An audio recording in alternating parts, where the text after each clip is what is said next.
Hello, everybody. Welcome once again to an episode of Dad, Son, and Cricket. Today, we're going to review two games. The first game, RR versus KKR, that happened yesterday, and SRH versus LSG, that happened today. Both were really good games.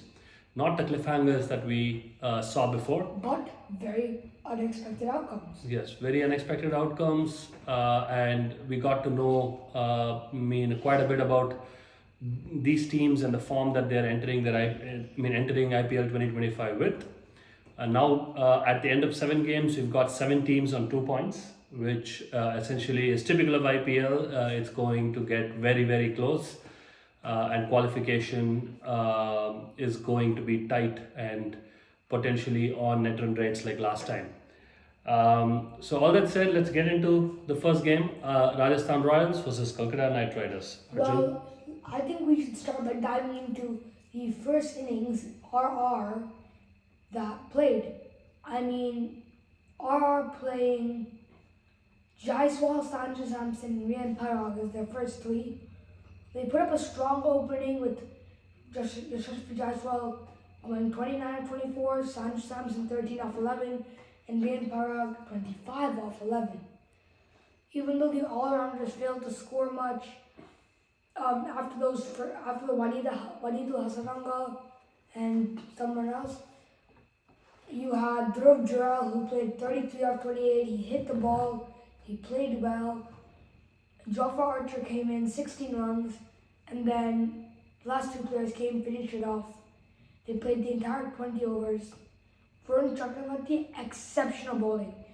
4.25 economy, 2 wickets, 4 overs. 4 for 13 in 4 overs is absolutely amazing. Yep. All through this innings, the Kolkata Knight Riders bowlers had the wood over the Rajasthan Royals batters.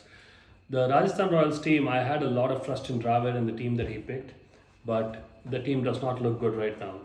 Their bowling is weak. Their batting seems without a backbone if Samson doesn't score. So it's not looking good for them, and they find themselves consequently at the bottom of the table, 2 played, 2 lost. One of the interesting things in this game for me was how the Kolkata bowlers were able to keep tight lines.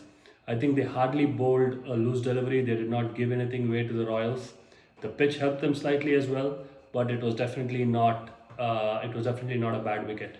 There were plenty of runs in this wicket, as proven by the Kolkata Knight Riders when they came out to bat. There were a couple of outstanding performances in the Knight Riders batting innings, especially Quinton de Kock. There's only one really outstanding performance, Quinton de Kock.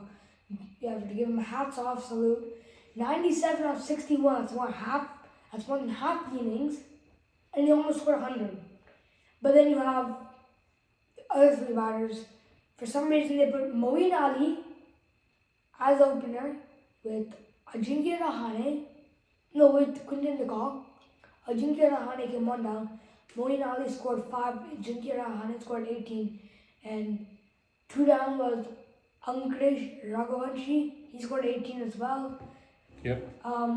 The victory for KKR, you have to hand it off to Varun Chakravarti and Quinton de Kock. Yep. And Quinton de Kock just needs to be more consistent. I think when he plays like this, the team's obviously going to win. How can he get more consistency? I think needs to be the focus for him now. And the more he plays like this, the Kolkata Knight Riders are going to find themselves sliding up to the top of the table. All that said, this was a solid game. Basically, not the best quality game, but today's game, and let's move into that. SRH versus LSG was really good cricket. And one thing it was one-sided, but really good cricket. One thing I have to say is hats on and off, quite literally, to Shardul Thakur for getting the purple cap. So far, Shardul Thakur 4 wickets in the first innings against SRH. That is exceptional. Yep. And then Travis Head had a good knock, 47 or 28, but Prince Yadav bowled him cleanly off. Then you had Nitish Kumar Henrik Klaassen and Aniket Varma, who averaged 31 altogether. Abhinav Manohar, he scored last game, he got out easily today. And then Pat Cummins, you have to applaud him. First ball 6, second ball 6, third ball 6, fourth ball clean bowled. And then you have Harshal Patel and Simarjeet Singh, who finished the innings off, gave a good knock, maybe like 10-20 runs, and then. But 190 was never a competitive total on a absolutely flat Hyderabad wicket. But then you had like not many people were expecting this huge powerhouse to score 190. People expected more from Ishan Kishan, Abhishek Sharma, and Abhinav Manohar. Ishan Kishan scored 0, Abhishek Sharma scored 6, I think. No, Ishan Kishan scored 6 and Abhishek Sharma scored 0. Abhinav Manohar also got out for a very low score. Yep. Prince Yadav, if you were watching, that run out that Prince Yadav took here when on the stumps was one to remember. And it was very, very lucky. Like the ball ricocheted off his hands. Pinky, I think. Yes, and Henrik Klaassen was unfortunate. If Henrik Klaassen had stayed around until the end, I think this was 230-240 score. Unfortunately, he got out in a very unlucky manner. Ishan Kishan was kind of unlucky too. But overall, like Lord Thakur, right? At the end of the day, people can say he's not a very threatening bowler, but that guy's got a knack of taking wickets, and he showed that off again today. And again, he comes into bat at number 8, number 9, and he can really talk the ball. I think he's a really, really good IPL cricketer. So now we should dive into LSG's inning, where they unexpectedly chase it down and beat SRH in the 17th over. Mitch Marsh, Nicholas Pooran, those two absolutely beautiful batting. Yeah, and Nicholas Pooran at one point, I think, like Marsh was like, "Hey, can I hit some too?" Because Nicholas Pooran was not giving him the strike. Nicholas Pooran was practically hitting every ball out of the ground. And then you had Nicholas Pooran 70, Mitch Marsh 50. But I was like, when we were watching, I was like, why? Because they put Abhishek Sharma, a spinner, to open the bowling. But he gave only 3 runs in the first over. Yes, but if they needed to put a spinner opening bowling, they shouldn't have done a first over, they should have done second over. Yep. Or third over. Yep. Because that's when they'll get accompanied to pace. And I don't know what happened to Avesh Khan. He used to bowl really, really well in T20s. He's suddenly like bowling basically good length and half volley balls regularly and getting absolutely creamed. Abhishek Sharma bowled a very good first over, but that was before Pooran was at the crease. And then when Pooran came, the guy, like, as soon as he gets on one knee, it's guaranteed six. Yeah, guaranteed six. Yes. And he tonks the ball so hard. I think sometimes I feel sorry for the ball, but anytime one of these West Indian hitters score, it actually feels really, really good. The way they play the ball, the way they approach their innings, that calm and cool attitude, the swagger is so good and refreshing to watch, and brings me back memories of my own childhood and watching the great West Indies teams play. The Ambroses and the Walshes, but right now it's a treat to watch some of these players. Anything else you want to add about the match? Yes, there is something I would like to add. Nicholas Pooran at 99% because Nicholas Pooran had gone. So if this was his knee, he went like this. So his knee was like this, almost going down when you got LBW by Pat Cummins. Yeah, it's like it's either hit, go, the ball has to go home out of the ground, or it's hit and then the batter has to go home. That's funny.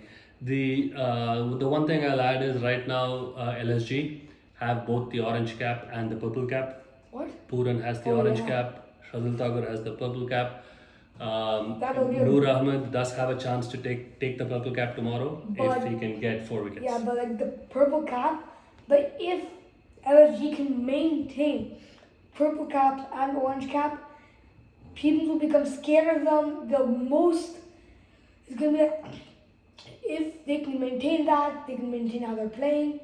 It's gonna be most likely an easy ride to top 3 or top 2. LSG, I actually think has one of the worst bowling attacks of the IPL. Like Shardul Thakur is good, don't get me wrong, but they don't have the bowling attack that nowhere close to Chennai. Chennai has practically the best bowling attack in the IPL. Probably SRH is a close second. Even they don't ever have a bowling attack that's even as good as RCB. I think their problem is going to be bowling. They're going to be completely okay on the batting side of things. They've got some real power hitters. But with Zahir Khan there as their coach, I think he will find ways to make the most out of his bowling lineup. Isn't Chennai a bowling pitch? Chennai is a bowling pitch. So when SRH faced Chennai on, I'm pretty sure it's April the 17th.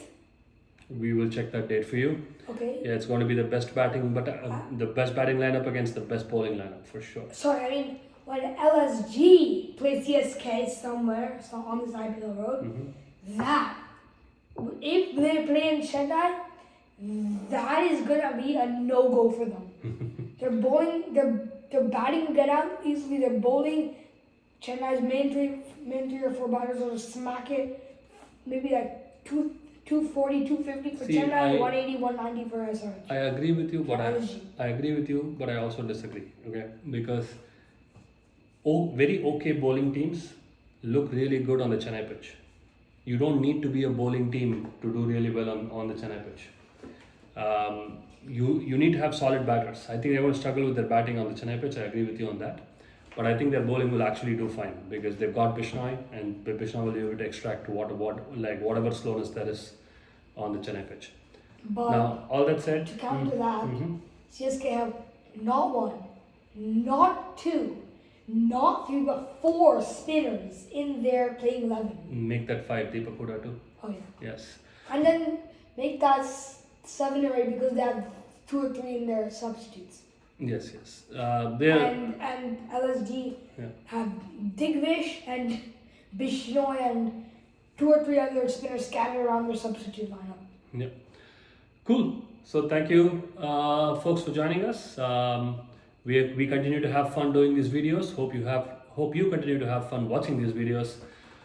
Do like, share, and most importantly, subscribe. Cheers. Bye bye. Hats off to Quinton deKock.